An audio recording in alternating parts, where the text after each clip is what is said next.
Hivi unajua ni kwa nini Yesu hakuwa na wanafunzi wa kike? Alikuwa anaongozana na masera. Mimi nikamwambia kwa nini Yesu alikuwa anajua kabisa kwamba unajua wanawake anaweza kawa ana kabati zima la nguo. Nakwambia ni sioni nguo ya kuvaa kabisa yani. Sio hata savana nini. Kwa hiyo Yesu aliona yeye kutoa na masera kwa sababu wanawake kama angekuwa nao kwenye platform. Wabe jamani jana tumeenda Kapernaum nimevaa gauni hilo. Leo tunaenda Galilaya tena nimevaa gauni hilo. Jamani sijapenda Mwokozi sijapenda. Mwokozi sijapenda au hujatupa hela ya viatu vingine. Yaani jamani tunazurura tu hivi afu milima jamani milima. Sasa milima hii kila siku na hizi sendo tutatoboa kweli.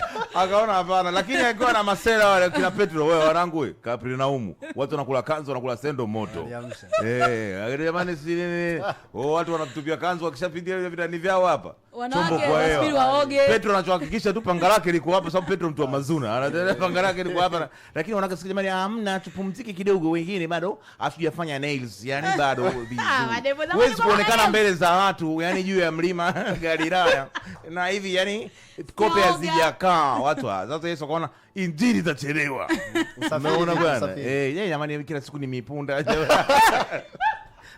Kwa sababu malalamiko angekuwa mengi. Kwa hiyo akaona bwana ndemena. Akaona hapana ngoja niwe na masera tu. Kwamba wewe wanangu Galilaya fresh watu wanakunguta kanzu nini na moto.